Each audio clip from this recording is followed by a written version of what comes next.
What's going on, y'all? It's your boy JB back with a third video for my people. So look, man, how I got started, right? I'm gonna give y'all the rundown on how I got started. Earlier this year, right? Excuse me. I had a F-150. Before I had an F-150, my girlfriend Hope got me a Camaro. It was a 2018 Camaro with super low miles. I think it only had like 6,000 miles when we got it, and I put 6,000 miles on it and traded it in when it had 12,000 miles on it.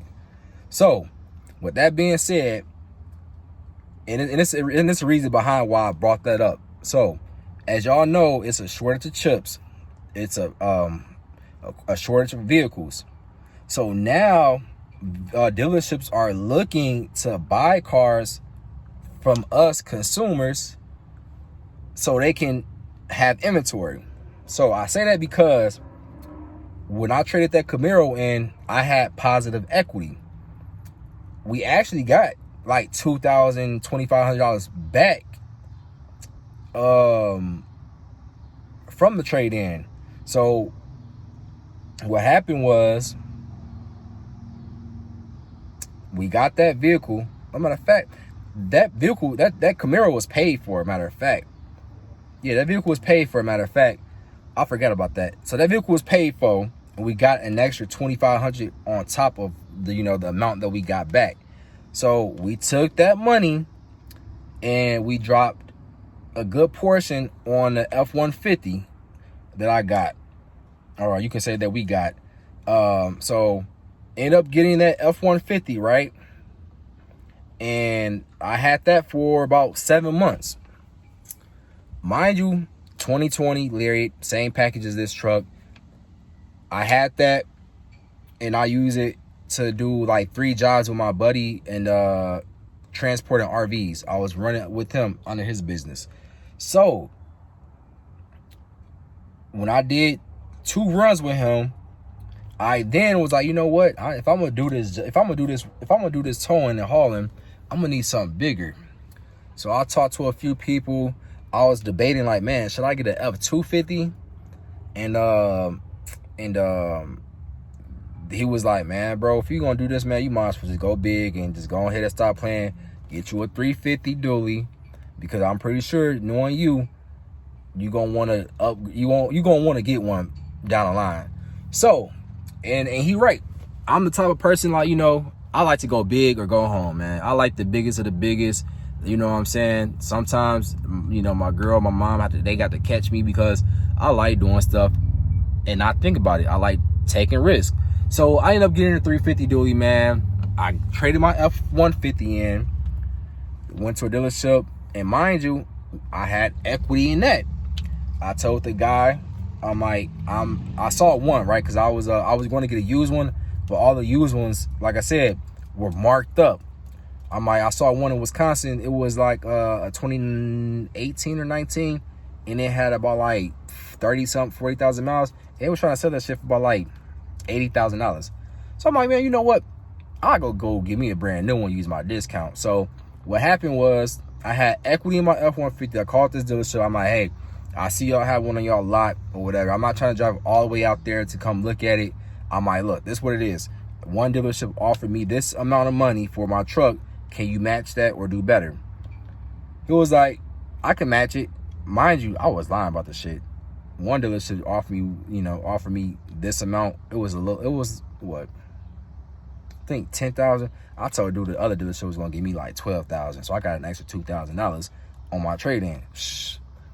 Keep that in the back of y'all mind. So he was like, come down, I'll give you, I'll match you for what that dealership was gonna give you. Cool. I drove down there. I saw this F-350. It was nice as hell. I'm like, you know what? I'm gonna get it. So I got this truck. And also someone else asked me in the comments, how can you get finance, right? Mind you, I didn't have my business at all. I did this under my personal credit.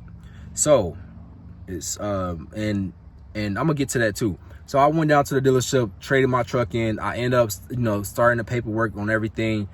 everything was set in stone. I tried calling my bank at a credit union, try to see if I could get, the loan get approved. So what happened was I didn't get it approved through my credit union. Reason being, it didn't have nothing to do with my credit score. It didn't have nothing to do with my income at all. It was because, and y'all listen to this, I promise, y'all look at this video and pay attention if you made it this far. The bank did not give me that loan because I was seeking credit too fast. So, mind you, when I got my F-150, that was like, I only had it for like 6 or 7 months.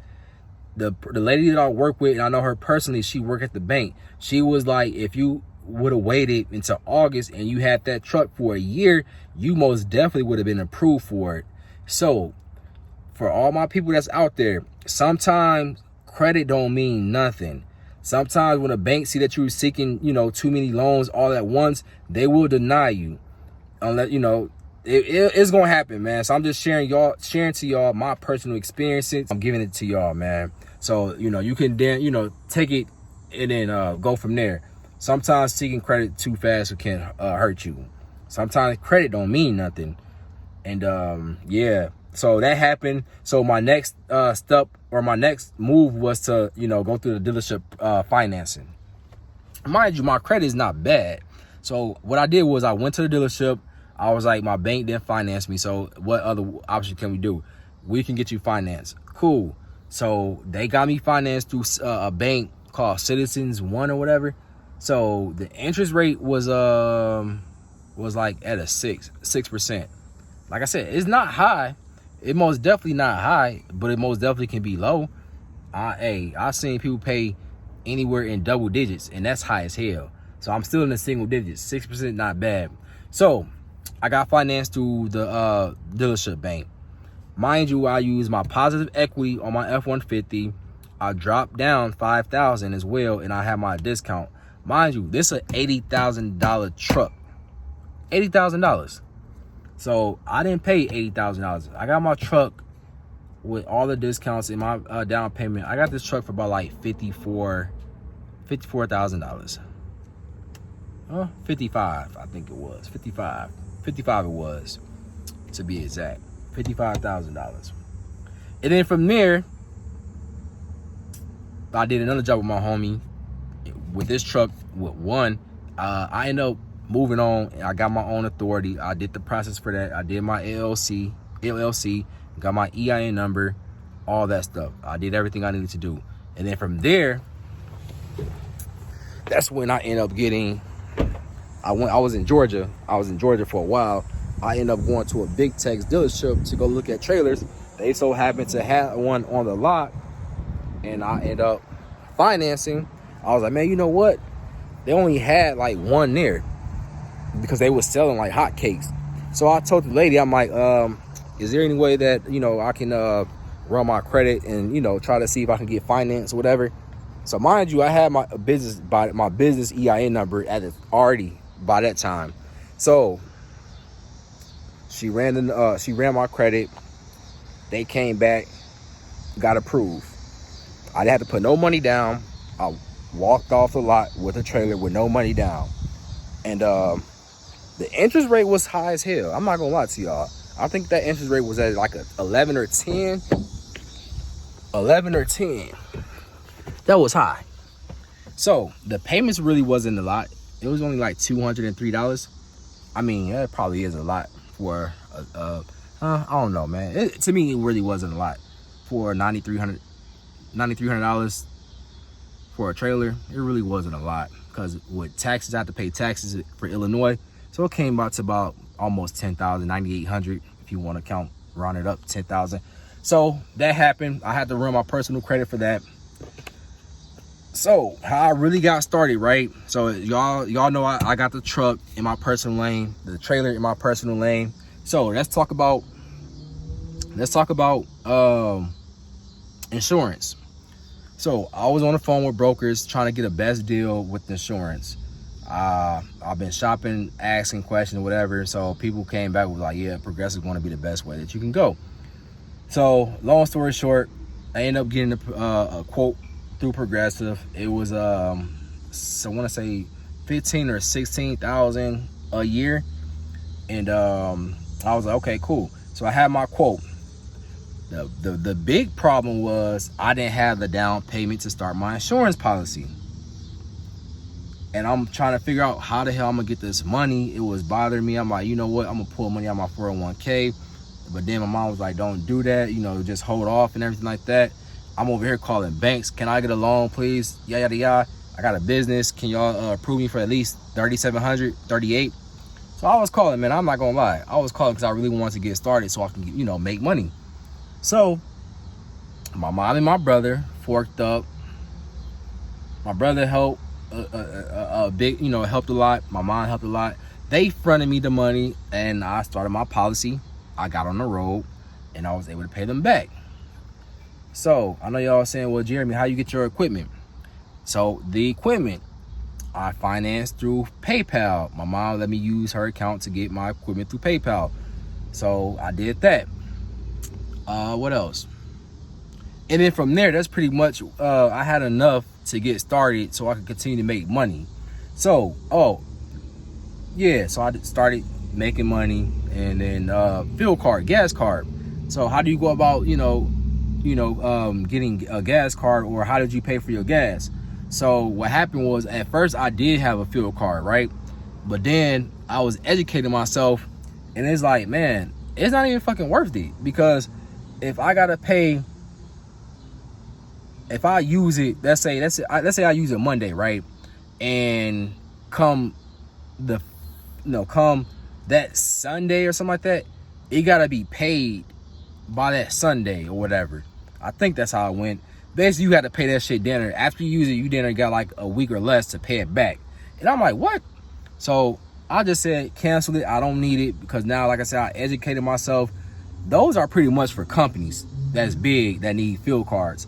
As an owner operator or a small business, you can use your credit card to kind of help, to get you by on, gas or whatever, until you start building up more loads and getting more money in your pockets. Pay that credit card off, and then start using the money that you're bringing in to pay for your gas. So that's what I did, man. I used my credit cards and whatever, and after that, I made enough money to where I could, like, you know what, I'm gonna start taking out the loads that I do. That's why I did my breakdown the way I do. So yeah, man, that's I just wanted to share that with y'all. So my startup cost pretty much wasn't a lot. It really wasn't a lot, unless you want to count the truck and trailer. Let me do that math real quick. 1 second. All right, y'all, we finna do the math. So my truck was $55,000. The trailer was at $9,800. The insurance was, what did I say? 30. Let's just say 38. Round it up. My straps, all my gear equipment was about $1,600. Yep, $1,600. What else?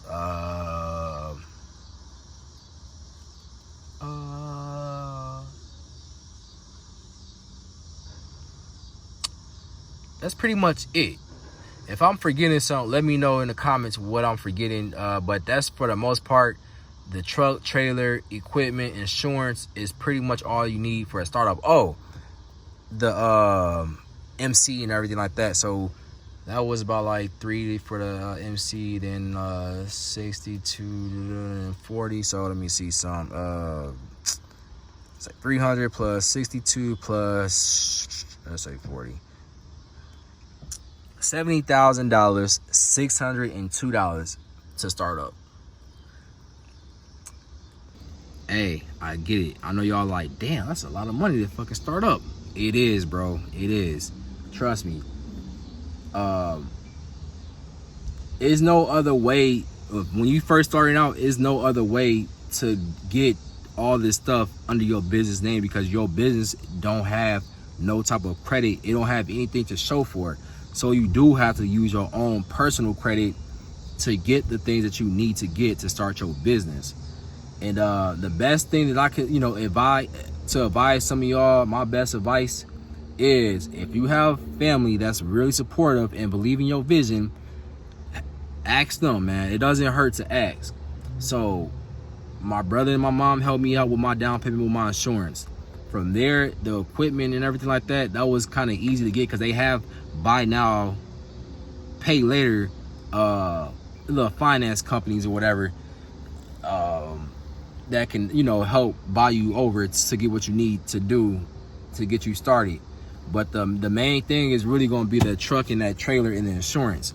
Everything else kind of like, you know, easy down, you know, from there. So like I said, man, I hope this video helped, you know, educate y'all and get, you know, give y'all some insight and, you know, ways and options of what you can do. I'm just trying to help and educate, you know, my people out there, man.